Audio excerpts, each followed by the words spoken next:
So நம்ம இன்னைக்கு பார்க்க போகிற சப்ஜெக்ட் என்ன அப்படின்னு பார்த்தீங்கன்னா பாலிட்டிக் வந்து.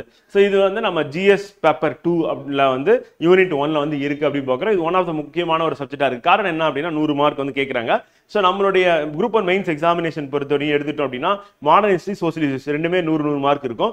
அதுக்கடுத்து பாலிட்டி அண்ட் சயின்ஸ் டெக்னாலஜி இது 100 மார்க்ஸ் இருக்கும். ஸோ இது அப்புறம் எக்கனாமிக்ஸ் வந்து 100 மார்க்ஸ். இந்த 5 சப்ஜெக்ட் வந்து பார்த்தீங்கன்னா 750 மார்க்ஸில் 500 மார்க்ஸ் இந்த 5 சப்ஜெக்ட் வந்துடுது அப்படின்னு பார்க்குறோம். ரிமைனிங் 4 சப்ஜெக்ட் அப்படின்னு பார்க்கும்போது எத்திக்ஸ் அண்ட் தமிழ் சொசைட்டி அப்படின்னு பார்க்கும்போது அது ரெண்டுமே 50-50 மார்க்ஸ் தான் கொஸ்டின்ஸ் வந்து இருக்கும். அதே மாதிரி நமக்கு என்விரான்மெண்ட் இக்காலஜி அண்ட் இது இன்னொரு சப்ஜெக்ட் வந்து பார்த்தீங்கன்னா ஜாகிரபி இது ரெண்டும் வந்து 75 மார்க்ஸ் வந்து இருக்கும் அப்படின்னு பார்க்குறோம் வந்து.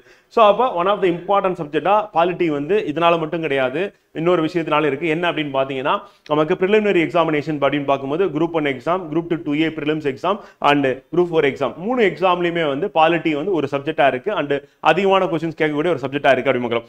அதுக்கடுத்து மெயின்ஸ் அப்படின்னு வந்தோம்னா இப்போ பார்த்த குரூப் 1 மெயின்ஸ்லேயே இருக்கு, குரூப் 2 மெயின்ஸ்லேயே இருக்கு, குரூப் TA மெயின்ஸ்லேயே இருக்கு.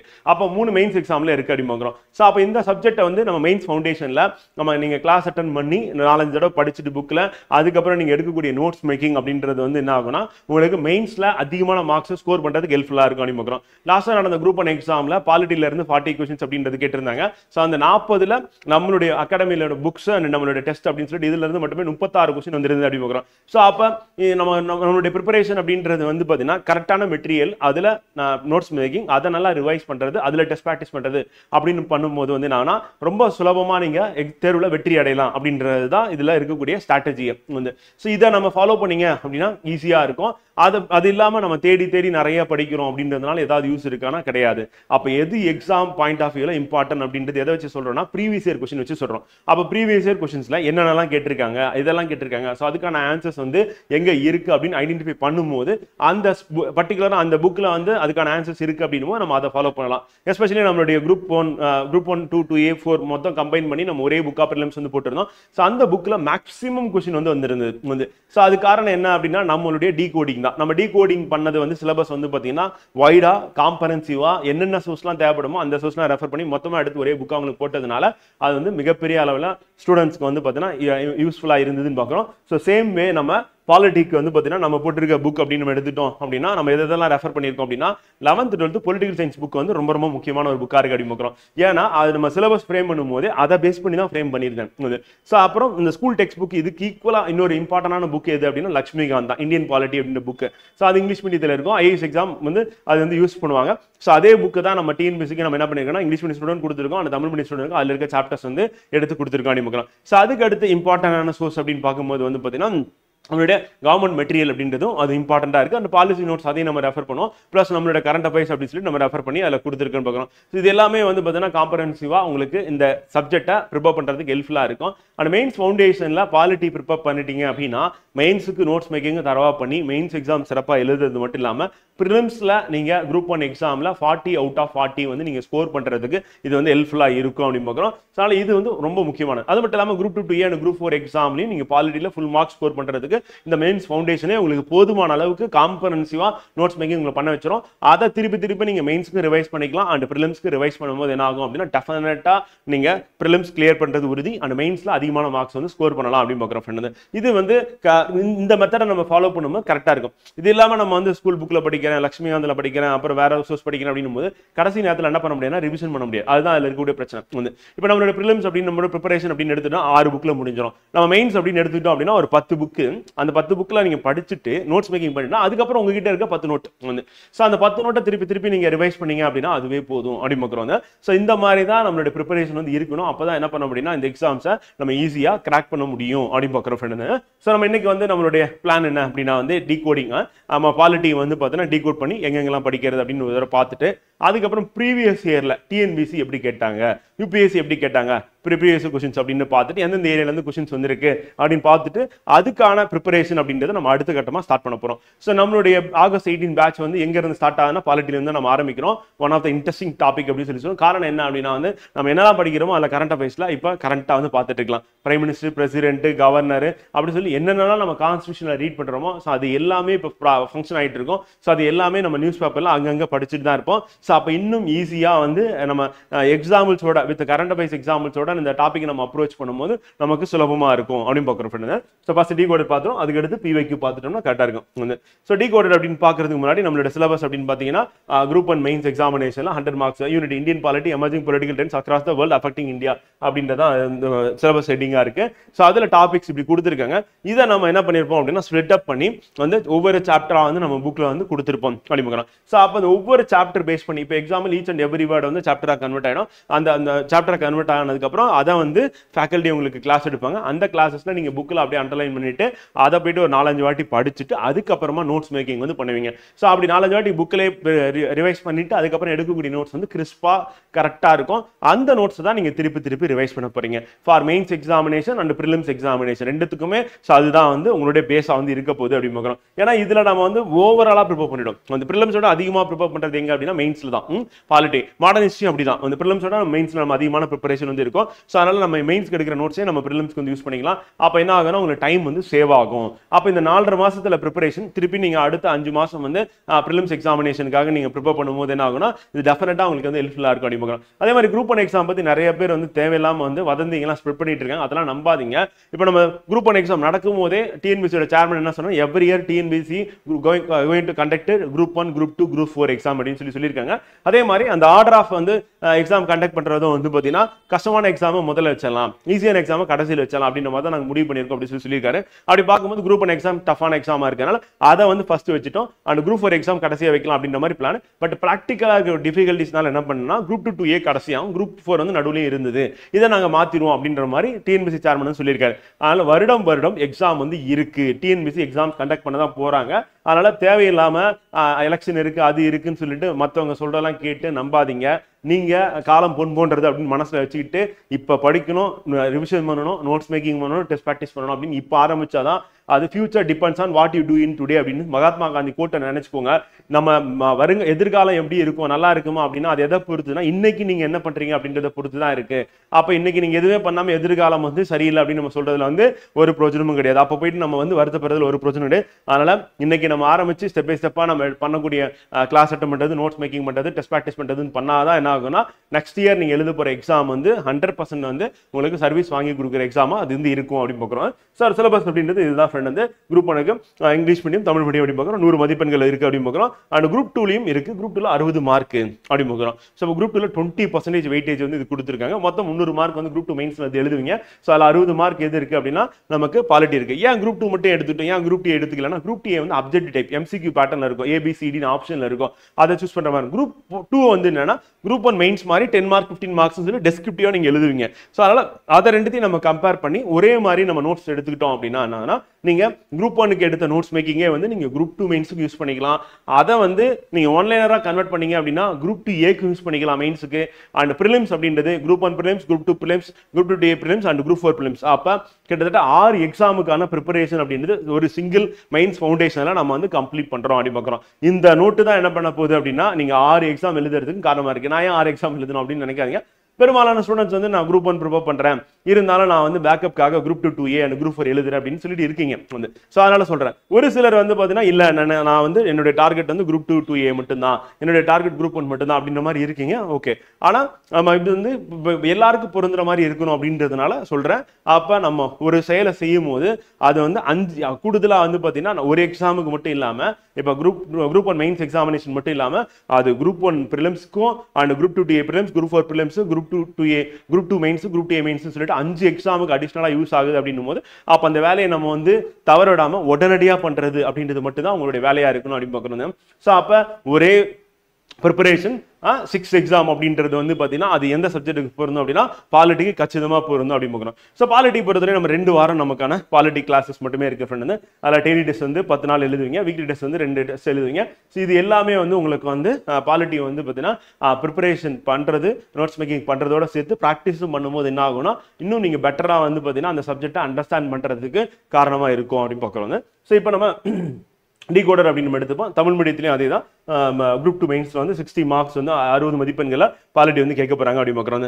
இதுல ஒரு சில டாபிக் மட்டும் நமக்கு என்ன ஆகும் அப்படின்னா வந்து குரூப் 2ல இருக்கும் அண்ட் குரூப் 1ல இருக்காது அப்படின்னு ஒரு சில டாபிக் தான் வந்து மேஜரா பெரும்பாலும் வந்து பார்த்தீங்கன்னா ஒரே மாதிரி தான் போகும். பார்த்தீங்கன்னா உங்களுக்கு தெரியும் கான்ஸ்டிடியூஷன் ஆஃப் இந்தியா, இந்திய அரசியலமைப்பு அப்படின்னு சொல்லிட்டு வந்து பார்த்தீங்கன்னா நம்ம குரூப் 1 குரூப் 2 மெயின்ஸ்ல இருக்கிறோம். இதுக்கு எங்கப்பா படிக்கிறது அப்படின்னு கேட்டீங்கன்னா ஃப்ரெண்ட் வந்து 6th 9th 10th 12th.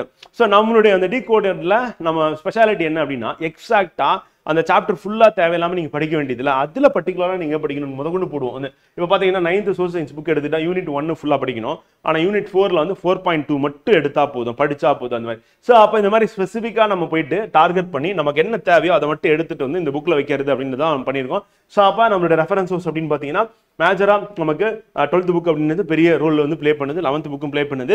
எங்க அப்படின்னா வந்து நம்ம குரூப் 1 மெயின்ஸ்க்கு அப்படின்னு பார்க்குறோம். அது மட்டும் இல்லாம நம்ம ஐஏஎஸ் எக்ஸாம், யூபிஎஸ்சி எக்ஸாமுக்கு ரெஃபர் பண்ணக்கூடிய புக்கையும் நம்ம வந்து பார்த்துட்டு தான் இருக்கோம். இப்போ எக்ஸாம்பிள் சொல்லணும் அப்படின்னா வந்து நம்ம மாடர்ன் ஹிஸ்ட்ரிக்கு brief history of modern history spectrum வந்து பார்த்தோம்.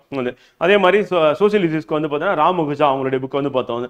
அதே மாதிரி எத்திக்ஸ் அப்படின்னு பார்க்கும்போது எத்திக்ஸ் இன்டெகிரிட்டி அப்படின்ற ஒரு புக் வந்து பார்த்தோம், சுபாராவுடையது. அதே மாதிரி லெக்சிகன் புக் வந்து பார்த்தோம். ஸோ அப்போ என்ன ஆகுதுன்னா நம்ம நாட் ஒன்லி வந்து பார்த்தீங்கன்னா நம்ம ஸ்கூல் டெக்ஸ்ட் புக்கோட நிற்காம வேற என்னென்னலாம் சோர்ஸ்லாம் வந்து பார்த்தீங்கன்னா ப்ரீவியஸ்ல கேட்டதுக்கு வந்து ஆன்சர் பண்ற மாதிரி இருக்கு. டிஎன்பிஎஸ்சி இதெல்லாம் ரெஃபர் பண்றதுக்கான வாய்ப்பு இருக்கு. ஆல் ஓவர் இந்தியாவில் என்ன புக்ஸ் வந்து ஃபேமஸ் ஃபார் வந்து சோசியல் ஹிஸ்ட்ரி அண்ட் எத்திக்ஸ் அப்படின்னு சொல்லி மாடர்ன் ஹிஸ்ட்ரின்னு பார்த்துட்டு அந்த புக்கை தான் நம்ம என்ன பண்றோம் ரெஃபரன்ஸா எடுத்து உங்களுக்கு கிளாஸ்ல வந்து புக்ல கொடுத்து அந்த புக் பேஸ் பண்ணி கிளாஸ்ல நடத்தும் போது என்ன ஆகுதுன்னா நீங்க ஒரே இடத்துல அழகா என்ன பண்ணிடலாம் அப்படின்னு நோட்ஸ் மேக்கிங் பண்ணிடலாம். இப்போ நீங்க போயிட்டு தேடி தேடி படிக்கிறது கஷ்டமா இருக்கும். இங்க ஆல்ரெடி ஐஏஎஸ் எக்ஸாம் ப்ரிப்பேர் பண்ண ஃபேக்கல்டிஸ் வந்து உங்களுக்கு கிளாஸ் எடுக்கும்போது அவங்களுடைய ஆப்ஷனும் வந்து இப்போ என்ன இது வந்து பாத்தீங்கன்னா பாலிட்டி வந்து அவங்க ஆப்ஷனா இருக்கும், ஜியோகிராஃபி அவங்க ஆப்ஷனா இருக்கும். இப்போ அவங்கள போட்டு எடுக்கும்போது அவங்க இன்னும் நிறைய தடவை அந்த புத்தகத்தை படிச்சிருப்பாங்க, அதுல இருந்து நோட்ஸ் மேக்கிங் பண்ணியிருப்பாங்க. அப்போ அவங்க எடுத்துட்டு வந்து கொடுக்கக்கூடியது அப்படின்றது உங்களுக்கு சுலபமா புரியுற மாதிரி இருக்கும். அதே மாதிரி எக்ஸாமுக்கு என்ன தேவையோ அதை மட்டும் கொடுப்பாங்க அப்படின்னு பார்க்குறோம். ஸோ அதுதான் நம்மளுடைய கிளாஸோடைய ஸ்பெஷாலிட்டி அப்படின்னு பார்க்குறோம் ஃப்ரெண்ட் வந்து.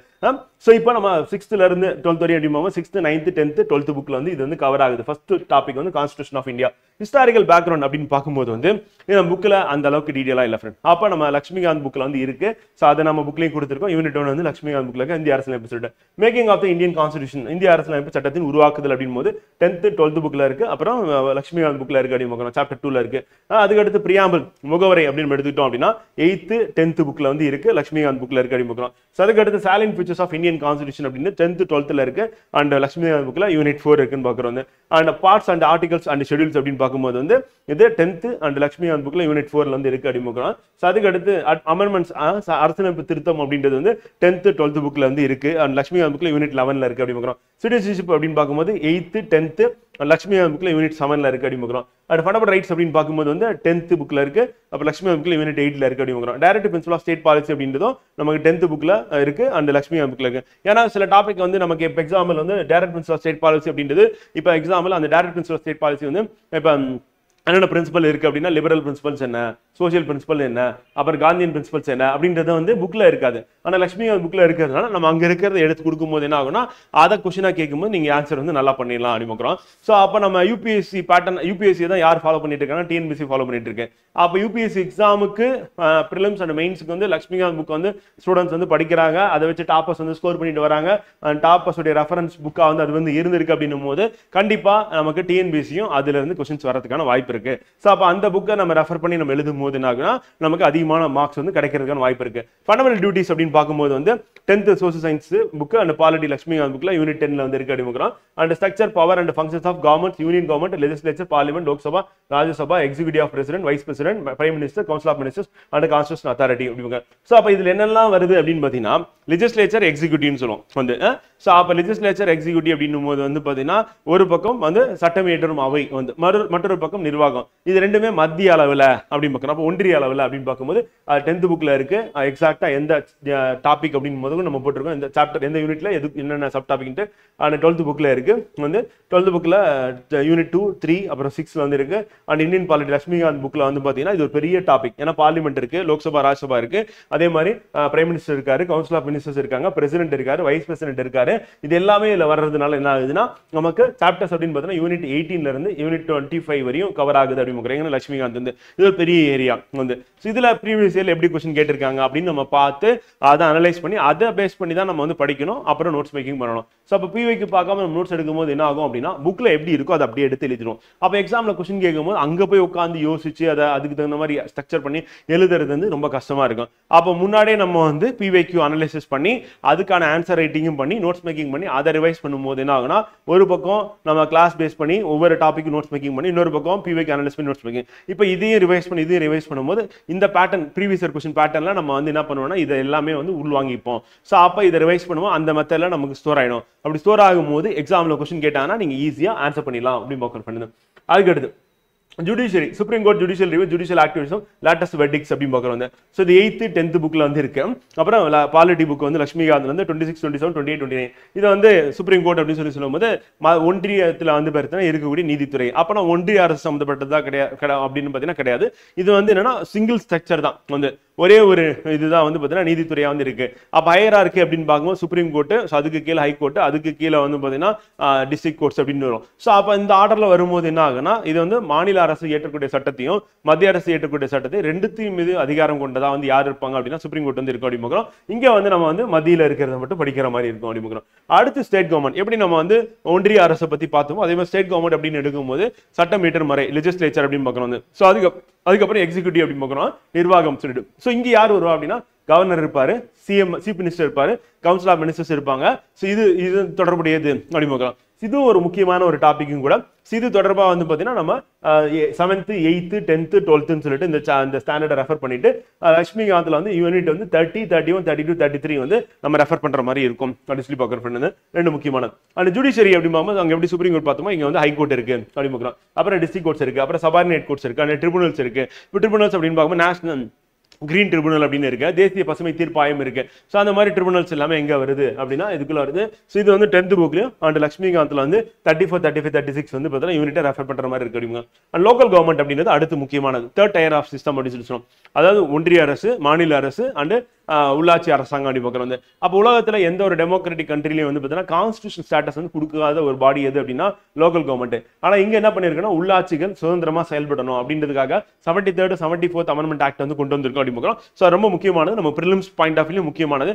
ஈவன் நம்ம மெயின்ஸ் ஃபவுண்டேஷன் ப்ரிப்பேர் பண்ற ஸ்டூடெண்ட்ஸ் வந்து நம்ம டிஎன்பிஎஸ்சி எக்ஸாம் மட்டும் இல்லாமல் யூபிஎஸ்சி எக்ஸாமுக்கு ப்ரிலிம்ஸுக்கும் அண்ட் மெயின்ஸுக்கும் நீங்க ப்ரிப்பேர் பண்ணலாம். அப்ப நம்ம இதுக்கு முன்னாடி சொன்ன மாதிரி ஒரு ப்ரிப்பரேஷன் வந்து 6 எக்ஸாம் இல்ல, ஒரு ப்ரிப்பரேஷன் 8 எக்ஸாம். ஏன்னா நம்மளுடைய ஸ்டூடெண்ட்ஸே வந்து பார்த்தீங்கன்னா குரூப் 1 அடுத்து என்னுடைய டார்கெட் வந்து யூபிஎஸ்சி அப்படின்னு சொல்லியிருக்காங்க. அது வந்து ரொம்ப சிறப்பான ஒன்று. காரணம் என்ன அப்படின்னா வந்து நம்ம வந்து வாய்ப்பு கிடைக்குது, நீங்க டிகிரி முடிச்சிருக்கீங்க, உங்களுக்கு கிடைச்ச ஆப்பர்ச்சுனிட்டி நீங்க தான் வந்து அதை எடுத்துக்கணும். அப்ப நம்ம இங்க ப்ரிப்பேர் பண்றது இங்க நோட்ஸ் மேக்கிங் பண்ணி நல்லா ரிவைஸ் பண்ணி யூபிஎஸ்சி ப்ரிலிம்ஸும் ப்ரிப்பேர் பண்ணணும் அண்ட் யூபிஎஸ்சி மெயின்ஸுக்கும் நீங்க வந்து ப்ரிப்பேர் பண்ணலாம் அப்படின்னு பார்க்குறோம். அதே நேரத்தில் பாலிட்டி தொடர்புடைய இந்த டாபிக் வந்து நமக்கு இன்டர்வியூலையும் கொஸ்டின் கேட்பாங்க. அப்ப நம்ம போறதுக்கு முன்னாடி நம்ம பாலிட்டியில இருக்கிறது சிலது நம்ம படிச்சு போற மாதிரி இருக்கும் அப்படின்னு பார்க்குறோம் இன்டர்வியூ ப்ரிப்பரேஷன்ல. ஸோ அப்போ அங்கேயும் நமக்கு வந்து யூஸ் ஆகுது. அப்போ கணக்கு பண்ணி பார்த்தோம் அப்படின்னா வந்து டிஎன்பிஎஸ்சி கண்டக்ட் பண்ற 6 எக்ஸாம், யூபிஎஸ்சி கண்டக்ட் பண்ற 2 எக்ஸாம், அதுக்கப்புறம் குரூப் 1 இன்டர்வியூ, யூபிஎஸ்சி இன்டர்வியூன்னு பார்க்கும்போது கிட்டத்தட்ட 1 ப்ரிப்பரேஷன் வந்து பார்த்தீங்கன்னா மொத்தம் 10 விதமான வேலைக்கு வந்து இது வந்து யூஸ் ஆகுது அப்படின்னு பார்க்குறோம். ஸோ அப்போ நீங்க இந்த ஃபேஸஸ் அப்படின்னு பார்க்கும்போது எக்ஸாம்ஸ்னா ஒரு 8 எக்ஸாமுக்கும் 2 இன்டர்வியூக்கும் வந்து பார்த்தீங்கன்னா நீங்க இங்க நம்மளுடைய புக்ல கிளாஸ் அட்டன் பண்ணிட்டு 4-5 தடவை படிச்சுட்டு நோட்ஸ் மேக்கிங் பண்றது உங்களுக்கு உபயோகமா இருக்கும் அப்படின்னு பார்க்குறோம். ஸோ அப்போ அதெல்லாம் மனசுல வச்சுட்டு இந்த சப்ஜெக்ட் படிங்க. கண்டிப்பா இந்த சப்ஜெக்ட் வந்து பார்த்தீங்கன்னா உங்களுக்கு நல்ல மார்க்ஸ் வந்து ஸ்கோர் பண்றதுக்கு, அதிகமான கொஸ்டின்ஸ் ஆன்சர் பண்றதுக்கு ஹெல்ப்ஃபுல்லா இருக்கும். லோக்கல் கவர்மெண்ட் அப்படின்னு பார்க்கும்போது 6th 9th 11th அதுக்கப்புறம் லட்சுமிகாந்த்ல வந்து யூனிட் வந்து 39 and 40 அப்படி பார்க்குறேன். ஸோ இதுல வந்து நமக்கு லோக்கல் கவர்மெண்ட் அப்படின்னு எடுத்துக்கும் போது வந்து பார்த்தீங்கன்னா அர்பன் அண்ட் ரூரல் ரெண்டுமே வந்துடும். 73rd 74th அமெண்ட்மெண்ட் ஆக்ட் வந்துடும் அப்படின்னு பார்க்குறோம். அதுக்கடுத்து PRIs in Tamil Nadu, district collectors in rural development of administration, உள்ளாட்சி அரசாங்கத்தில் அதுலேயே வந்து பார்த்தீங்கன்னா கண்டினியூட்டியில் வருது. ஸோ அப்போ 6th 9th 11th அண்ட் லட்சுமிகாந்தில் 39 40 அப்படிங்க. அண்ட் யூனியன் டெரிட்டரிஸ் எவல்யூஷன் வந்து எப்படி நம்ம அதாவது வந்து நம்மளுடைய ஆட்சி அமைப்பு கட்டமைப்பு எப்படி இருக்கு அப்படின்னா வந்து இந்தியா பொறுத்தவரையும் மத்திய அரசு இருக்கும், மாநில அரசு இருக்கு, இது இல்லாம வந்து ஒன்றிய இதுனா யூனியன் டெரிட்டரிஸ் அப்படின்னு பார்க்குறோம். அப்போ யூனியன் பிரதேசங்கள் பார்க்குறோம். அப்போ ஒன்றிய பிரதேசங்கள் அப்படி பார்க்குறோம். இந்த ஒன்றிய பிரதேசங்கள் அப்படின்றது என்னன்னா ஒன்று கல்ச்சரலா அல்லது ஸ்ட்ராட்டஜிக்கலா அல்லது வந்து பார்த்தீங்கன்னா அரசாங்கம் வந்து நிர்வகிக்க வேணும், சிறிய பகுதியா இருக்கு, அது வந்து நிர்வாகம் பண்ணா சரியா இருக்கும் அப்படின்னு சொல்லிட்டு அதன் அடிப்படையில் என்ன பண்ணாங்கன்னா யூனியன் டெரிட்டரியா வச்சிருக்காங்க அப்படின்னு பார்க்குறோம். ஸோ அந்த மாதிரி யூனியன் டெரிட்டரிஸ்க்கு அதுக்கும் தனியாக வந்து நம்ம கான்ஸ்டியூஷன் இடம் இருக்கு. ஸோ அதை பத்தினது வந்து நம்ம வந்து லட்சுமிகாந்தில் தான் படிக்கிற மாதிரி இருக்கும். ஸ்கூல் டெக்ஸ்ட் புக்ல அந்த அளவுக்கு டீட்டெயிலா இல்லை. ஸோ அது வந்து யூனிட் வந்து 41ல இருக்கு அப்படி பார்க்குறோம். And federalism in India federal system differentiating from the others form of federalism, கூட்டாட்சி முறையை பத்தி கேட்டிருக்காங்க. இது வந்து 12th புக்ல வந்து இருக்கு. சாப்டர் யூனிட் வந்து பாத்தீங்கன்னா 5.1ல இருக்கு. லட்சுமிகாந்த்ல வந்து யூனிட் வந்து 14ல இருக்கு அப்படிங்கறோம். And union and state relations, legislative, administrative, financial அப்படிங்கறோம். இப்போ மத்திய ஒன்றிய மற்றும் மாநில அரசுக்கு இடையே தொடர்பு அப்படின்றது ஏகப்பட்ட பிரச்சனையா இருக்கு. அப்போ ஒன்றியத்துல வேறொரு கட்சியும் மாநிலத்துல வேறொரு கட்சியும் ஆட்சியில் இருக்கும்போது ரெண்டுத்துக்கு நடுவில் வந்து பாத்தீங்கன்னா பிரச்சனைகள் இருக்கு அப்படின்னு சொல்லி அன்றாடமா நம்ம நியூஸ் பேப்பர்ல பார்த்துட்டு இருக்க ஒண்ணுதான். சோ அந்த மாதிரி நம்ம 10th and 12th புக்ல இருக்கு. அண்ட் லட்சுமிகாந்த்ல வந்து பாத்தீங்கன்னா யூனிட் 15-16ல relationship between central and state government அப்படின்னு பார்க்கறோம். And Indian administrative civil services in India. இப்போ நம்ம டிஎன்பிஎஸ்சி, யூபிஎஸ்சி இதெல்லாம் வந்து பாத்தீங்கன்னா கான்ஸ்டிடியூஷன் ஸ்டேட்டஸ் இருக்கு. அப்ப இந்திய அரசியலமைப்பின்படி உருவாக்கப்பட்ட அமைப்புகள் அப்படின்னு பார்க்கறோம். சோ அதை பத்தி நம்ம எங்க படிப்போம் அப்படின்னா வந்து 12th பொலிட்டிக்கல் சயின்ஸ் புக்ல அண்ட் லட்சுமிகாந்த்ல வந்து பாத்தீங்கன்னா யூனிட் 44-45ல வந்து படிப்போம் அப்படின்னு பார்க்கறோம். சோ அப்ப அவங்க எப்படி ரெக்ரூட்மெண்ட் பண்றாங்க, ட்ரைனிங் கொடுக்குறாங்க, அவங்களோட பவர்ஸ் என்ன, அவங்களோட ஃபங்க்ஷன் என்ன அப்படின்றத பத்தி படிக்கிறது தான் வந்து பாத்தீங்கன்னா அது எப்படி கொடுத்திருப்பாங்கன்னா union public service commission, state public service commission கொடுத்திருப்பாங்க வந்து பொதுவா. ஏன்னா இந்தியால 28 மாநிலங்கள் இருக்கு அப்படின்றதுனால நமக்கு ஸ்டேட் பப்ளிக் சர்வீஸ் கமிஷன் கொடுத்திருப்பாங்க. அதுல ஸ்டேட் பப்ளிக் சர்வீஸ் எதை குறிக்குதுன்னா டிஎன்பிசி குறிக்குது அப்படிங்கிறோம். அடுத்து political parties, national and regional pressure groups, public opinion, mass media, social media, நான் கவர்மெண்டல் ஆர்கனைசேஷன்ஸ் அப்படின்னு பார்க்கறது. இது வந்து 7th, 9th, 11th.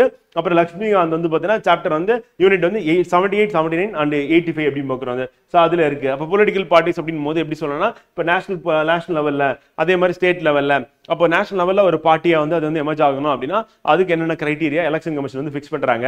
அது மாதிரி ஸ்டேட்ல பொலிட்டிக்கல் பார்ட்டியா இருக்கணும் அப்படின்னா வந்து அதுக்கு என்ன கிரைட்டீரியா வந்து ஃபிக்ஸ் பண்றாங்க அப்படின்றது சொல்லக்கூடியதா வந்து இருக்கு அப்படி. அதுக்கு அடுத்து administrative reforms, central vigilance commission, anti corruption measures, lok adalat, lok ayukta, lokpal and ombudsman in RT act, citizens grievances and administrative IRC and administrative tribunals, integrity in India, politics, corruption in politics அப்படிங்கறோம். So இது வந்து நமக்கு வந்து ரொம்ப முக்கியமான ஒண்ணு. Even இப்ப நமக்கு வந்து கேட்கவும் ஆரம்பிச்சிட்டு இருக்காங்க. பிரிலிம்ஸ்ல வந்து பாத்தீங்கன்னா இந்த ஏரியால தான் கேட்க ஆரம்பிச்சாங்க. அதே மாதிரி மெயின்ஸ் அப்படின்னு பார்க்கும்போது ஒவ்வொன்றத்தை பத்தி நம்ம தனித்தனியா படிப்போம். அந்த பாடி என்ன, அந்த பாடி எப்ப கிரியேட் பண்ணாங்க, எந்த வருஷம் கிரியேட் பண்ணாங்க, அதனுடைய ஃபங்க்ஷன் என்ன, பவர்ஸ் என்ன அப்படின்றத நம்ம வந்து படிக்கிறோம். அதனுடைய எஃபெக்ட் எப்படி இருக்கு சொசைட்டில அப்படின்றத நம்ம பத்தி படிக்க போறோம். அது எந்தெந்த ஆக்ட் எல்லாம் வந்து பாத்தீங்கன்னா அது மூலமா அது வந்து தன்னுடைய பவர்ஸ் வந்து பாத்தீங்கன்னா இம்ப்ளிமெண்ட் பண்ணுதுன்னு சொல்லிட்டு. சோ இது வந்து 9th புக்ல இருக்கு, 12th புக்ல இருக்கு. லட்சுமிகாந்த்ல வந்து 38 and 63, 64, 66 சாப்டர்ஸ்ல இது வந்து இருக்கு அப்படின்னு பார்க்கிறோம். இந்த டாபிக்ஸ் எல்லாமே. அடுத்து profile of Indian states demography வந்து. So profile of Indian states demography அப்படின்னா இந்தியாவில் மொத்தம் எத்தனை ஸ்டேட்ஸ் இருக்கு, அதனுடைய ப்ரொஃபைல் என்ன, டெமோகிராஃபி என்ன அப்படின்றத பத்தி சொல்றது. ஸோ அப்போ மாநிலங்களின் விவரம் மக்கள் தொகை அடிப்படையில் அப்படின்னு பார்க்குறோம். அப்போ மக்கள் தொகை அடிப்படையில் நம்ம பிரிக்கும் போது வந்து பார்த்தீங்கன்னா அதிக மக்கள் தொகை, குறைந்த மக்கள் தொகை, மக்கள் அடர்த்தி இதெல்லாம் நம்ம பிரிலிம்ஸ் படிப்போம். அதை தாண்டி கம்பேர் பண்ணி நம்ம படிக்கிற மாதிரி எங்க இருக்கும் அப்படின்னா இந்த இடத்துல இருக்கும் அப்படின்னு. ஸோ அப்போ 12th பொலிட்டிக்கல் சயின்ஸ் புக்ல யூனிட் 7 இதை பத்தி இருக்கு. அந்த சாப்டர் நம்ம படிக்கிற மாதிரி இருக்கும். ஸ்டேட் லாங்குவேஜ் அப்படின்றது வந்து 10th and 12th புக்ல வந்து பாத்தீங்கன்னா இருக்கு. லட்சுமிகாந்த்ல 73 அப்படின்னு பார்க்குறோம். அப்ப ஸ்டேட் லாங்குவேஜ் அப்படின்னா வந்து அப்ப மாநில அரசால் வந்து பாத்தீங்கன்னா மாநில மொழியாக அறிவிக்கப்பட்டது என்ன. சில மாநிலங்கள்ல ஒன்றுக்கு மேற்பட்ட மொழிகள் வந்து அரசு மொழியா வந்து அறிவிச்சிருப்பாங்க அப்படின்னு பார்க்கிறோம். அப்ப இந்தியாவை பொறுத்தவரையும் வந்து அரசு மொழியா என்ன இருக்கு அப்படின்னா ஹிந்தி அண்ட் இங்கிலீஷ் இருக்கு. அப்ப நான் ஹிந்தி ஸ்பீக்கிங் ஸ்டேட்ஸ்ல வந்து என்னன்னா இங்கிலீஷ் வந்து மூலியமா அவங்க வந்து என்ன பண்ணணும் அப்படின்னா அலுவல் மொழியா வந்து இருக்கணும். அதே பாராளுமன்றத்தை பொறுத்தவரையும் யாருன்னா ஸ்பீக்கருடைய பர்மிஷனோட அவங்க என்ன பண்ணலாம் அப்படின்னா அவங்களுடைய மாநில மொழியில வந்து பேசலாம் அப்படின்ற அனுமதி வந்து கொடுக்கப்படுது அப்படின்னு பார்க்கிறோம். அதனால பார்லிமெண்ட்ல நம்மளுடைய எம்பிஸ் வந்து தமிழ்ல வந்து பேசுறாங்க அப்படின்னு பார்க்கிறோம். அண்ட் இங்கிலீஷ்லயும் பேசலாம், ஹிந்திலையும் பேசலாம் அப்படின்னு பார்க்கிறோம். அப்ப ஹிந்தி அண்ட் இங்கிலீஷ் பேசுறதுக்கு வந்து பாத்தீங்கன்னா பர்மிஷன் கேட்க வேண்டியது இல்லை. மற்ற அவங்களுடைய மாநில மொழியில பேசணும் அப்படின்னா அப்ப வந்து பர்மிஷன் கண்டிப்பா வாங்கணும் அப்படின்னு. ஏன்னா டிரான்ஸ்லேட்டர் அப்ப டிரான்ஸ்லேட் பண்ணி உடனடியா வந்து பாத்தீங்கன்னா யாருக்கு வந்து சொல்ற மாதிரி இருக்கும் அப்படின்னா வந்து அந்த அவையில இருக்கக்கூடிய மற்ற அந்த மாநில மொழி தெரியாத நபர்களுக்கு வந்து சொல்ற மாதிரி இருக்கும் டிரான்ஸ்லேஷன். அண்ட் ஸ்டேட் லாங்குவேஜ் மாநில மொழி அப்படின்னு அதான் பார்த்தாச்சு. அடுத்து டெவலப்மெண்ட் ப்ரோக்ராம்ஸ் ஆஃப் கவர்னன்ஸ் அப்படின்றது இதுல இருக்கு. ஸோ இது வந்து நம்ம பாலிசி நோட்ஸ் ஆஃப் தமிழ்நாடு இங்க இருந்து. அப்புறம் கவர்மெண்ட் மெட்டீரியல் அண்ட் நம்மளுடைய அகாடமியோட மெட்டீரியல் அப்படின்னு பார்க்குறோம். ஸோ அப்ப பாலிசி நோட்ஸ் கவர்மெண்ட் மெட்டீரியல் நம்ம ரெஃபர் பண்றோம். எதுக்கு அப்படின்னு பாத்தீங்கன்னா டெவலப்மெண்ட் ப்ரோக்ராம்ஸ் கவர்னன்ஸ் அப்படின்னு பார்க்குறோம். அதுக்கடுத்து India and world, India's foreign policy அப்படின்னு பார்க்குறோம். ஃபாரின் பாலிசி அப்படின்னு ஒரு இன்ட்ரெஸ்டிங்கான டாபிக் ஃப்ரெண்ட். காரணம் என்னன்னா நம்ம கரண்டா நம்ம என்ன படிச்சுட்டு இருக்கோம் நியூஸ் பேப்பர்ல அது அப்படியே கேள்வியா வந்துடும். அப்ப வரும்போது நமக்கு ஜாலியா இருக்கும் அதை பத்தி எழுதுறதுக்கு.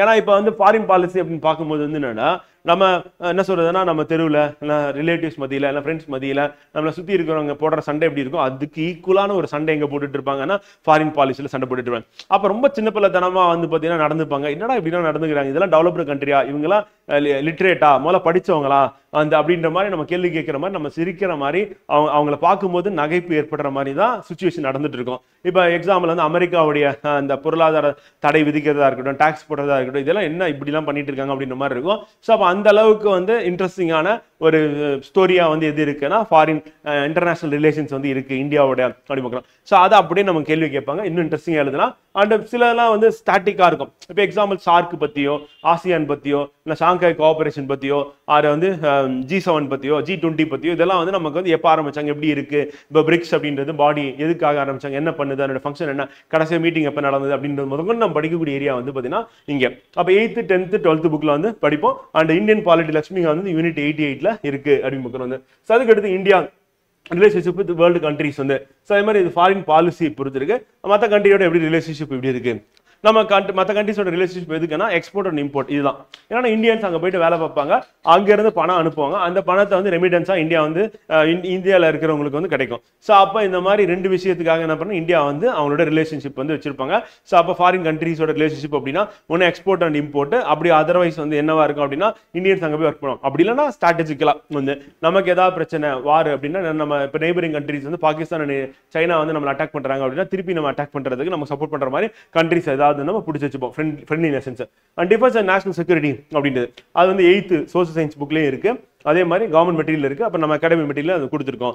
அப்போ நேஷனல் செக்யூரிட்டி பற்றி நம்ம கொடுக்கும்போது என்னென்ன பாடி இருக்கு, டிஃபென்ஸ் வந்து என்னென்னலாம் இருக்கு அப்படின்னு பற்றி படிக்கிற மாதிரி. நியூக்ளியர் பாலிசி இந்தியாவுடைய இது அப்படின்னா கவர்மெண்ட் மெட்டீரியல் நம்மளோட அகாடமி மெட்டீரியல் வந்து இருக்கு. அப்போ nuclear policy of India first நம்ம யூஸ் பண்ண மாட்டோம். நம்ம மேலே யாராவது யூஸ் பண்ணாங்கன்னா நம்ம திருப்பி வந்து என்னன்னா அதை அவங்க யூஸ் பண்ணதுக்காக நம்ம எதிர்த்து யூஸ் பண்ணுவோம். அப்போ நம்ம நியூக்ளியர் பாம் அப்படின்னு எப்பவுமே எந்த நாட்டுக்கு எதிராக நம்ம வந்து ஃபர்ஸ்ட் நம்ம போட்டதா இருக்காது அப்படின்னு. ஏன்னா அமெரிக்கா வந்து செகண்ட் வேர்ல்டு வார்ல நியூக்ளியர் பாம் அப்படின்னு ஜப்பான்ல வந்து போட்டாங்க வந்து.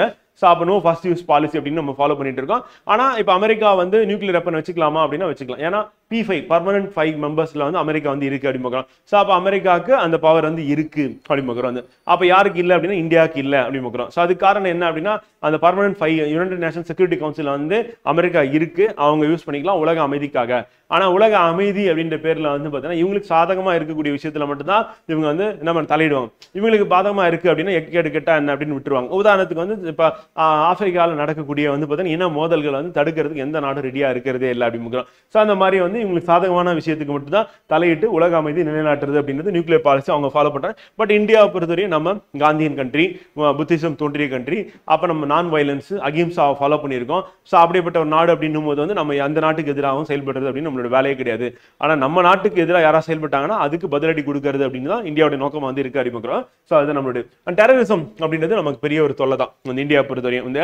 ஸோ நேரடியாக மோத முடியல அப்படின்னும் போது மறைமுகமாக என்ன பண்றாங்க அப்படின்னா தீவிரவாத தாக்குதல் நடத்துறேன். இதை எதிர்கொள்றது ரொம்ப கடினமான ஒன்று. ஏன்னா அவங்க என்ன பண்ணுவாங்கன்னா மக்களை வந்து கடையமா பயன்படுத்துறதுன்னு சொல்லிட்டு. அப்போ இதை வந்து நம்ம எப்படி எதிர்க்கிறோம்? அப்போ டெரரிசம் என்ன? இது நம்ம எங்க படிப்போம்னா சோசியல் ஹிஸ்டரியில படிப்போம். திருப்பி பாருங்க பாலிட்டியில் வருது. அப்போ அங்க டெஃபினிஷன் படிச்சுட்டு எக்ஸாம்பிள்ஸ் பார்த்துட்டு இந்தியாவில் தடை செய்யப்பட்ட தீவிரவாத இயக்கங்கள் என்னென்ன, ஏன் தடை செஞ்சாங்க, அப்ப தீவிரவாத இயக்கங்களை வந்து எதிர்த்து இந்தியாவில் கொண்டு வரப்பட்ட சட்டங்கள் என்னென்ன, அப்புறம் எந்தெந்த ஏஜென்சிஸ் வந்து இந்தியாவில் வந்து செயல்படுது, இப்போ IB எதுக்கு இருக்கு, ரா எதுக்கு இருக்கு, அப்புறம் வந்து நேஷனல் NIA எதுக்கு இருக்கு, நேஷனல் இன்வெஸ்டிகேஷன் ஏஜென்சி எதுக்கு இருக்கு அப்படின்னு சொல்லிட்டு இதை பத்திலாம் நம்ம படிக்கிற மாதிரி இருக்குங்க. அடுத்து human rights and environmental issues அப்படின்னு பார்க்கும்போது இது தொடர்ந்து இருக்கக்கூடிய எல்லா நாடுகளிலும் இருக்கக்கூடிய பிரச்சனை.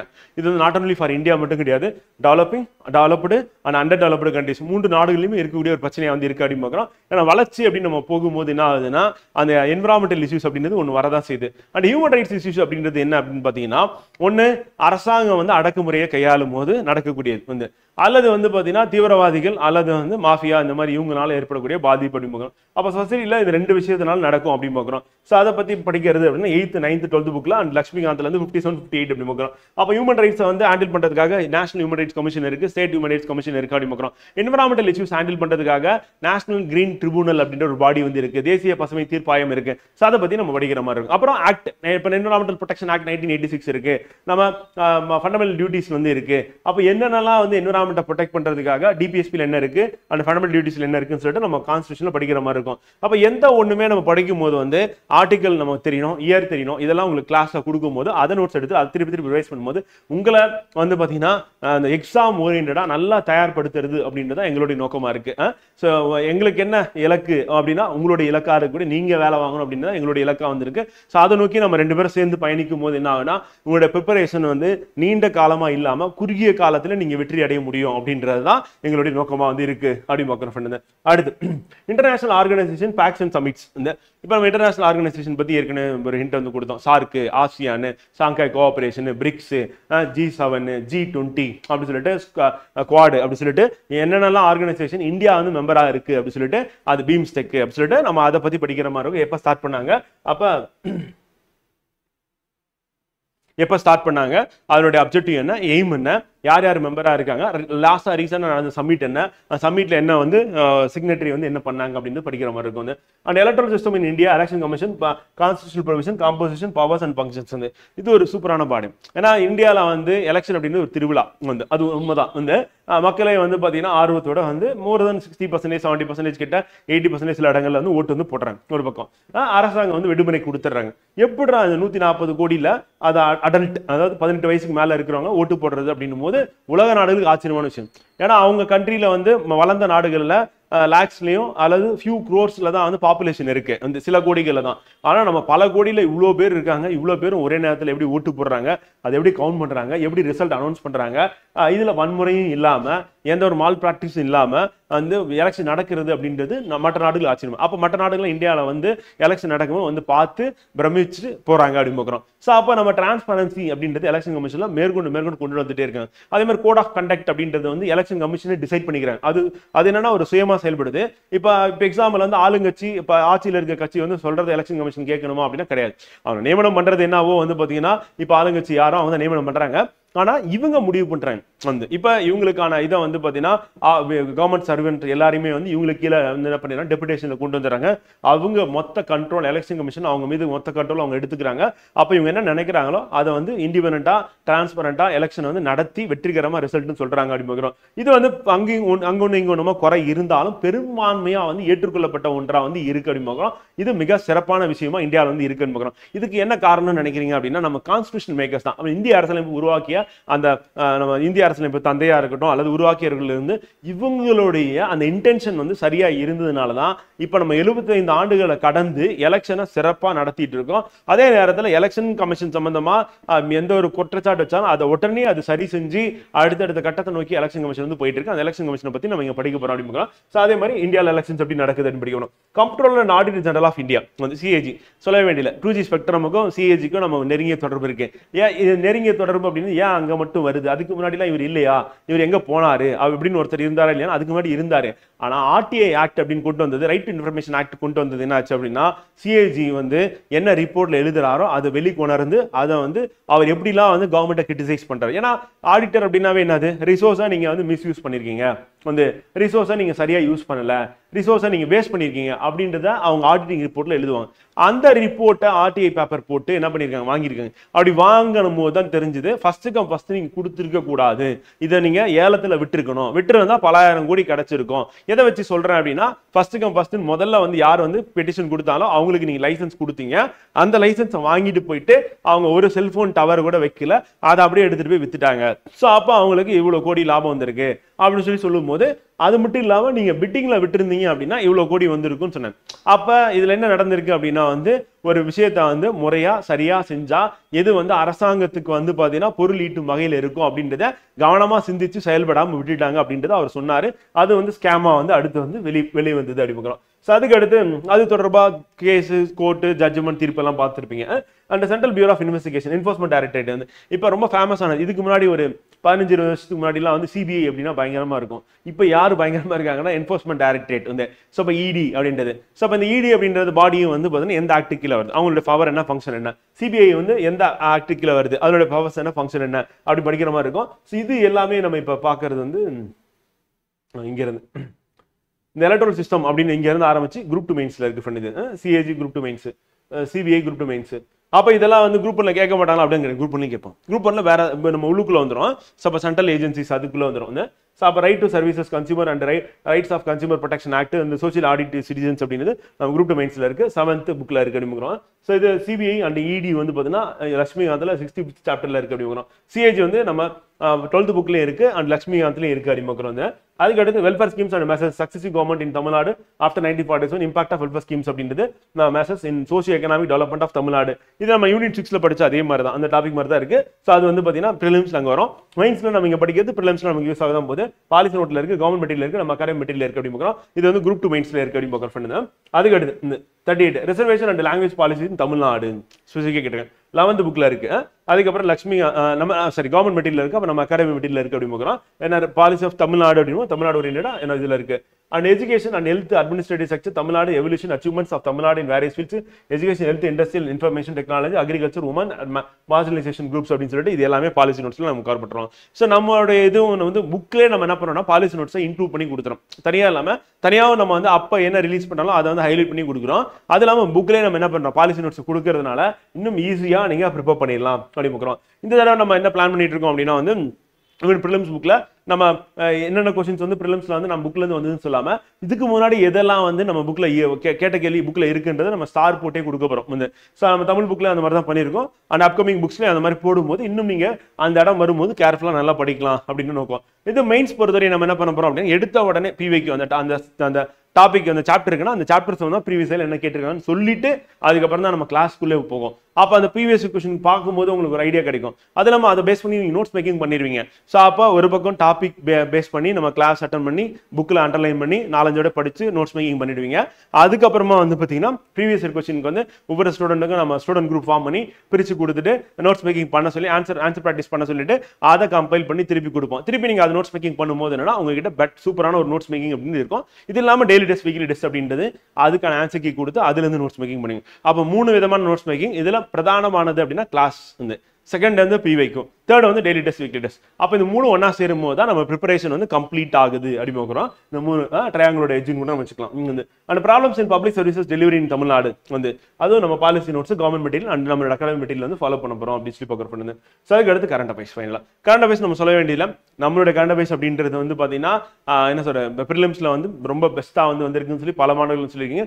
மெயின்ஸ்லேயும் அதே மாதிரி தான் கொஸ்டின் அண்ட் ஆன்சர் ஃபார்மேட்டில் நம்ம கரண்ட் அஃபேர்ஸ் கொடுத்துருவோம். கிறிஸ்பா எக்ஸாமுக்கு என்ன வருமோ அதை மட்டும் தான் நம்ம கொடுக்கறதுன்னு சொல்லுவோம். தேவையில்லாமல் எக்கச்சக்க பேஜை போட்டு அதை நீங்க படிக்கவும் முடியாம ரிவிஷனும் பண்ண முடியாம நிலைமைக்கு தலைப்பட்டு கரண்ட் அஃபேர்ஸ்ல கடைசியில வந்து மார்க் வந்து 0 ஆகாம அந்த கரண்ட் அஃபேர்ஸ்ல மேக்ஸிமம் மார்க் நீங்க ஸ்கோர் பண்ற வகையில வந்து நம்மளோட prelims and mains current affairs வந்து இருக்கு அப்படின்னு உங்களுக்கு தெரியும் வந்து. ஸோ டிகோடட் அப்படின்றது நம்ம இப்போ முடிச்சாச்சு ஃப்ரெண்ட். இப்போ அதுக்கு அடுத்து நமக்கு வந்து என்ன பார்க்க போறோம் அப்படின்னு பாத்தீங்கன்னா நம்ம பார்க்க போறது வந்து நெக்ஸ்ட் வந்து பிவைக்யூ ப்ரீவியஸ் இயர்ல என்ன கேட்டிருக்காங்க அப்படின்றத நம்ம அடுத்து வந்து பார்க்க போறோம் அப்படின்னு சொல்லி.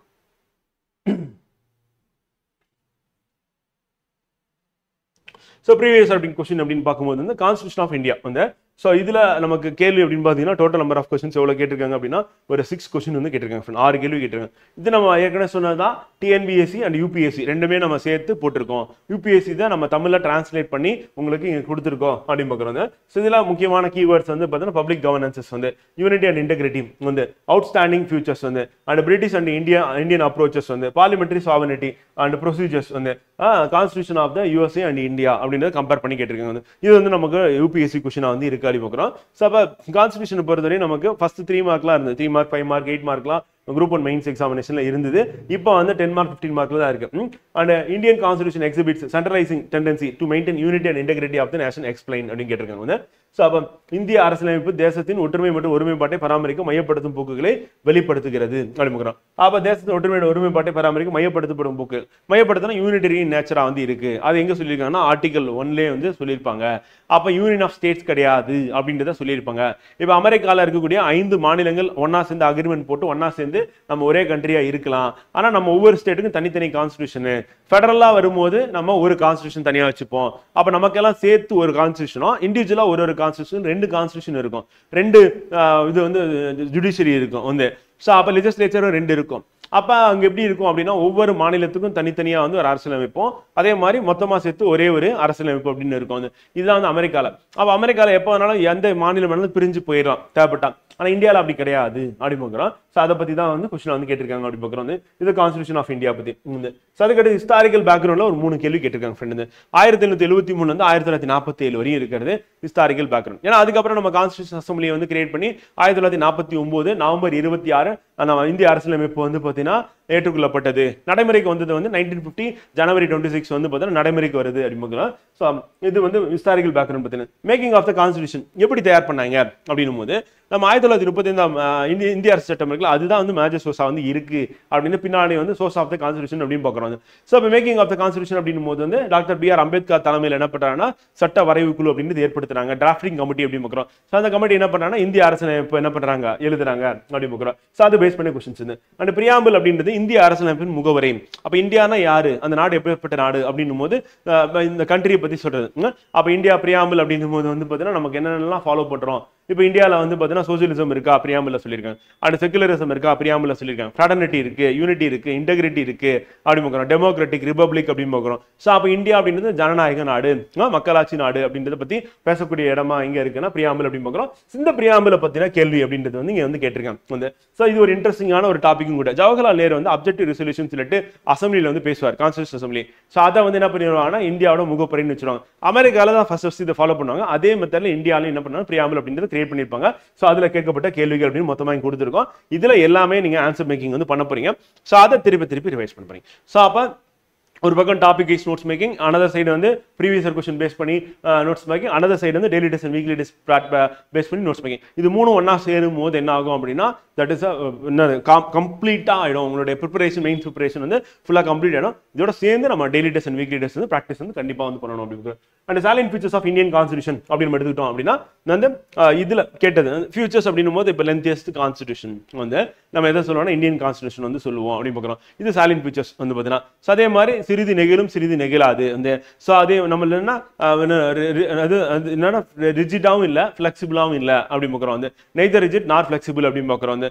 அண்ட் யூனிட்டரி ஆஃப் போத் ரெண்டும் கலந்த கலவை தான் நம்ம இந்தியன் கான்ஸ்டியூஷன் அப்படின்னு சொல்லி பார்க்குறோம். அதுவும் நம்ம இந்தியன் கான்ஸ்டியூஷன் ஒரு சாலின் ஃபியூச்சர்ஸாக இருக்கு அப்படின்னு பார்க்குறோம். அதே மாதிரி இந்த சாலின் ஃபியூச்சர்ஸை பற்றி பார்க்கும்போது டெமோக்ரஸி இருக்கு அண்ட் ரிபப்ளிக் அப்படின்னு சொல்லி பார்க்குறோம், சாவனிட்டி அப்படின்னு பார்க்குறோம். இதெல்லாம் நம்மளுடைய சாலின் ஃபியூச்சர்ஸ் அப்படின்னு பார்க்குறோம். அதே மாதிரி வயது வந்தவருக்கு வாக்குரிமை வந்து கொடுத்தது 18 வயசுல அப்படின்னு பார்க்குறோம். அப்புறம் ஈக்குவல் ஸ்டேட்டஸ் வந்து பார்த்தீங்கன்னா எல்லாருக்கும் ஈக்குவாலிட்டி அண்ட் செகுலரிசம் இதெல்லாமே வந்து நம்மளோட சாலின் ஃபியூச்சர்ஸ். ஸோ அதை பேஸ் பண்ணி நமக்கு வந்து கொஸ்டின் வந்து கேட்டிருக்காங்க. ஸோ அதில் என்னென்ன கொஸ்டின்ஸ் இருக்கு எப்படி கேட்டிருக்காங்க அப்படின்றது நம்ம இதில் வந்து ப்ரீவியஸ் கொஸ்டின் அனாலிசிஸ் நீங்க பண்ணிருக்கீங்க. பார்ட்ஸ் ஆர்டிகல்ஸ் அண்ட் ஷெடியூல்ஸ் அதை பேஸ் பண்ணி கொஸ்டின்ஸ் அப்படின்னு பார்க்கும்போது மொத்தம் 22 பார்ட் இருக்கு, 395 ஆர்டிகல் இருக்கு, ஷெடியூல்ஸ் அப்படின்னா 12 ஷெடியூல் இருக்கு அப்படின்னு பார்க்குறோம். ஸோ இதை பேஸ் பண்ணி நமக்கு வந்து கொஸ்டின்ஸ் ஆல்ரெடி கேட்டிருக்காங்க. அப்போ அந்த ஆர்டிகல் பத்தியும் அந்த பார்ட்ஸ் பத்தியும் இதை பத்தி கேட்டிருக்காங்க. ஸோ அதுதான் இங்க உள்ள கொடுத்துருக்கோம் வந்து. ஸோ அப்போ என்னென்ன ஆர்டிகல்லாம் வந்திருக்கு அப்படின்னு பார்த்தீங்கன்னா முக்கியமான ஆர்டிகல் தான் கேட்பாங்க வந்து. ஸோ அந்த ஆர்டிகல் எல்லாமே இங்க வந்து கீவேர்ட்ஸா கொடுத்துருக்கோம் அப்படின்னு பார்க்குறோம் வந்து. ஸோ அதுக்கு அடுத்து இதுல வந்து டோட்டல் நம்பர் ஆஃப் கொஸ்டின்ஸ் அப்படின்னு பார்த்தீங்கன்னா ஒரு 12 கேள்வி கேட்டிருக்காங்க. அமெண்ட்மெண்ட்ஸ் வந்து ஸோ கான்ஸ்டியூஷன் அமெண்ட்மெண்ட் ஏன் அப்படின்னா வந்து அப்போ காலம் மாற மாற அதுக்கு தகுந்த மாதிரி நம்ம அரசியலமைப்பு என்ன ஆகணும் அதுக்கு தகுந்த மாதிரி மாறணும். ஸோ அதுக்கு தான் மாற்றத்துக்காக தான் என்ன பண்ணணும் அண்டர் ஆர்டிகல் 368 கீழே கான்ஸ்டியூஷன் அமெண்ட் பண்ணலாம் அப்படின்னு பார்க்குறோம். அப்போ கான்ஸ்டியூஷன் அமெண்ட்மெண்ட் அப்படின்னும் போது எப்படி வச்சிருக்காங்கன்னா மொத்தம் 3 விதமாக பண்ணியிருக்காங்க வந்து. ஸோ ஒன்று என்ன அப்படின்னா வந்து பார்த்தீங்கன்னா அதாவது பார்லிமெண்ட்ல அறுதி பெரும்பான்மைன்னு சொல்லுவோம். அது 2/3 ஆஃப் மெம்பர்ஸ் 600 பேர் இருக்காங்கன்னா அது கண்டிப்பா வந்து 400 பேர் உட்கார்ந்து இருக்கணும். அப்படி ஓட்டு போடும்போது என்னன்னா 301 பேர் ஓட்டு சாதகமா போகணும். அப்படி போட்டா அது வந்து அறுதி பெரும்பான்மை அப்படின்னு பார்க்கணும், special majority. And special majority and of of the state ratification அப்படின்றது ஃபெடரல் ஸ்ட்ரக்சர் வந்து அமெண்ட் பண்றாங்க கான்ஸ்டியூஷன்ல. இப்போ அரசியலமைப்புல திருத்தம் பண்ணும்போது வந்து அது வந்து கூட்டாட்சி தத்துவத்தை வந்து திருத்த போறாங்க அப்படின்னா அப்போ என்ன பண்ணணும்னா பாதி மாநிலங்களுடைய அனுமதி வேணும். பாதிக்கு மேற்பட்ட மாநிலங்களோட அனுமதி இருந்தது அப்படின்னா அவங்களுடைய லெஜிஸ்லேட்டிவ் அசம்பிளிலும் சிம்பிளா அதை பாஸ் பண்ணிட்டாங்க அப்படின்னா அது வந்து எடுத்துக்கிறது அப்படின்னு செகண்ட் கேட்டகரி. தேர்ட் என்ன அப்படின்னா வந்து பாத்தீங்கன்னா சிம்பிள் மெஜாரிட்டி. அன்னைக்கு சபையில வந்து பார்த்தீங்கன்னா இருக்கக்கூடிய உறுப்பினர்கள் எண்ணிக்கை அதான் அவையின் கோரம் அப்படின்னு சொல்லி சொல்லுவோம் வந்து பார்த்தீங்கன்னா. ஸோ அப்போ அந்த கோரம் அப்படின்றது வந்து மினிமம்னா 1/10 வந்து மெம்பர்ஸ் வந்து இருந்தாங்க அப்படின்னா அவங்க பாஸ் பண்ணாலும் அது வந்து பாஸ் ஆயிடும். அப்போ 3 விதமா வந்து என்ன பண்ணாங்கன்னா நம்ம கான்ஸ்டியூஷனை அமெண்ட் பண்ண முடியும் அப்படின்னு பார்த்தா. ஸோ அதில் அது சம்பந்தமா கேள்வி வந்து இங்க வந்து கேட்டிருக்காங்க அப்படின்னு பார்க்குறோம். ஸோ அதனுடைய கீவேர்ட்ஸ் அப்படின்றது இங்க இருக்கு அப்படின்னு பார்க்குறோம் ஃப்ரெண்ட். நெக்ஸ்ட் அதுக்கு அடுத்து இதுல அமெண்ட்மெண்ட்ல எவ்வளவு கொஸ்டின்ஸ் வந்திருக்குன்னா ஒரு 13 கொஸ்டின்ஸ் வந்து வந்திருக்கு. சாரி 13. இங்க ஒரு கொஸ்டின் இரட்டைக்கூடிய சாரி கண்டினியூ ஆயிடுச்சு நம்பர் வந்து இங்க.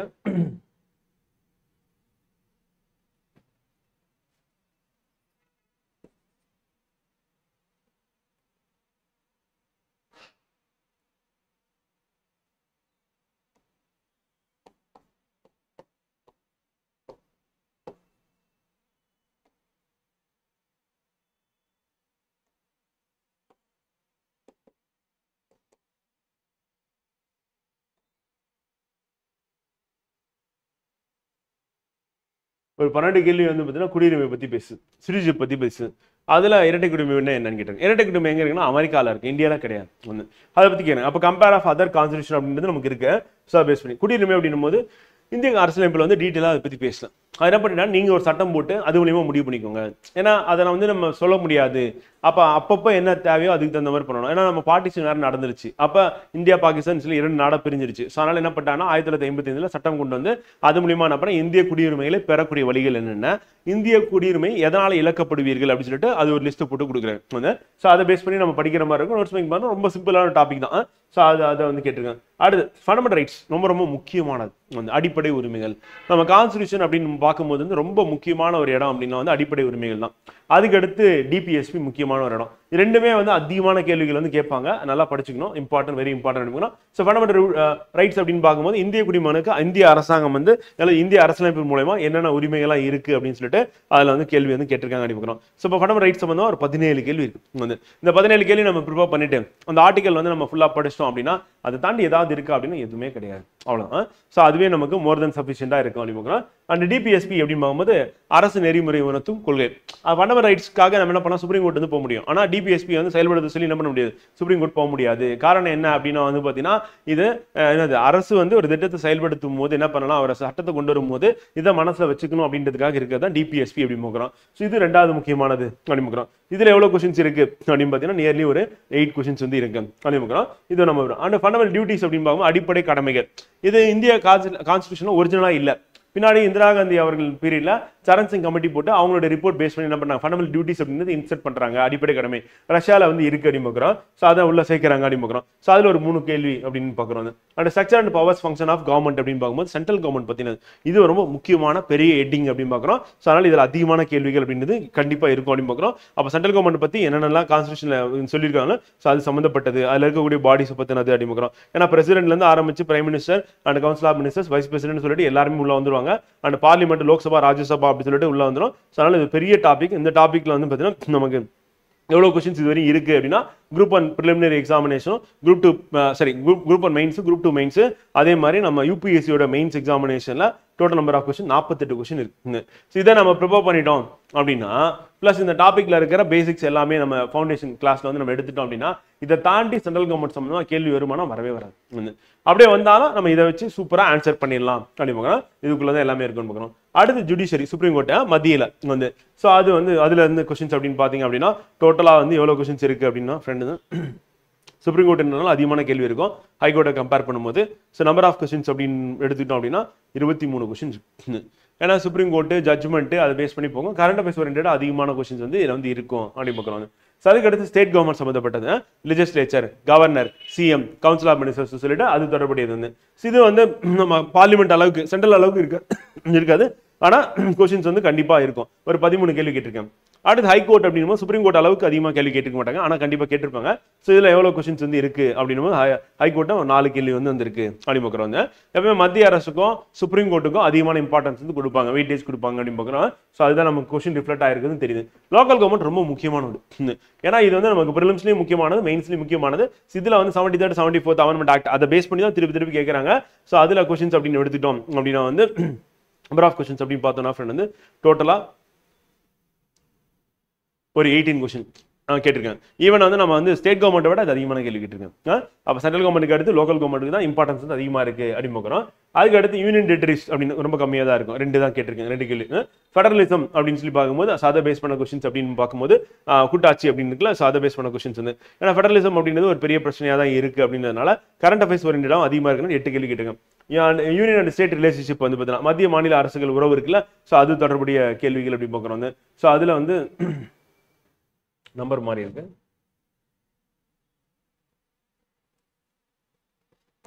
ஸோ இது 4ல இருந்து ஆரம்பிக்கிற மாதிரி இருந்தாலும் 3 கழிச்சிட வேண்டியதான் ஃப்ரெண்ட். கழிச்சிட்டோம்னா போட்டுக்கலாம்.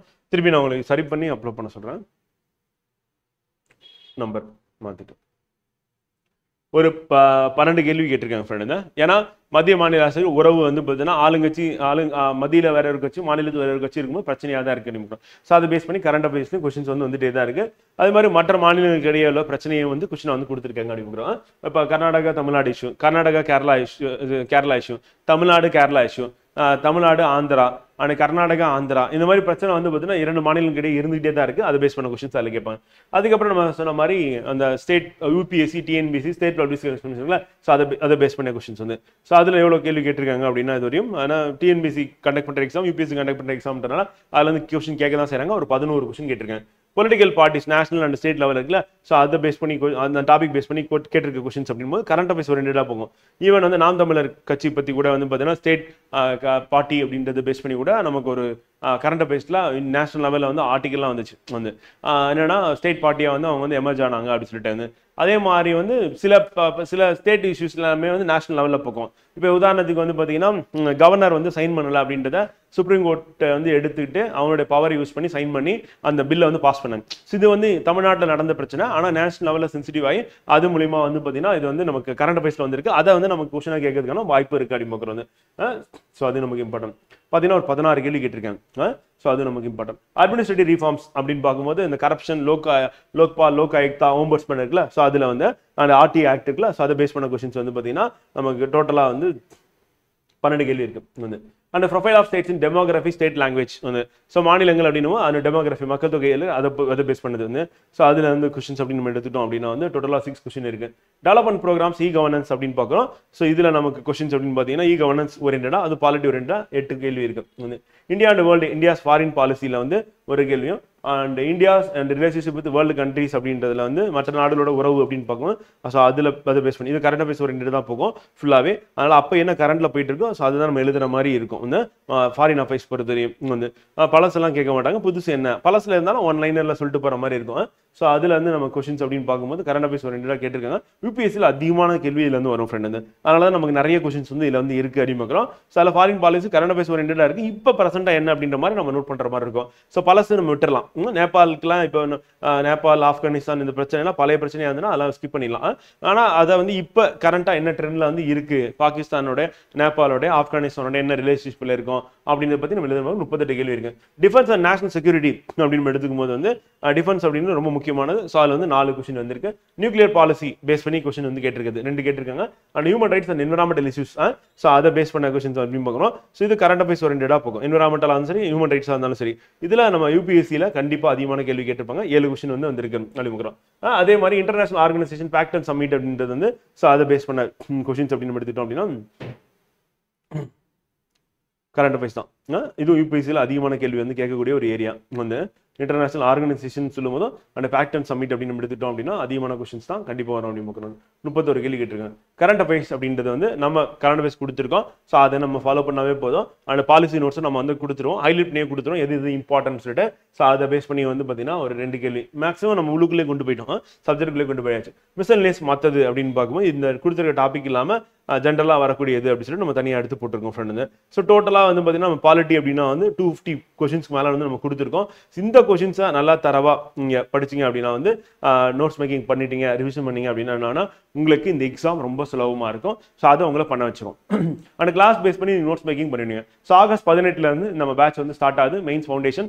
இது வந்து இந்த மெயின்ஸ் ஃபவுண்டேஷன் பேட்ச் வந்து எம்பிசிஎம் பேட்ச்ல ஒரு பார்ட்டாகவும் இருக்குது. அண்ட் எம்பிசிஎம் பேட்ச் பொறுத்தவரையும் உங்களுக்கு mains prelims foundation, mains foundation, prelims foundation and answer writing practice அப்படின்னு நம்ம கொண்டு போவோம்.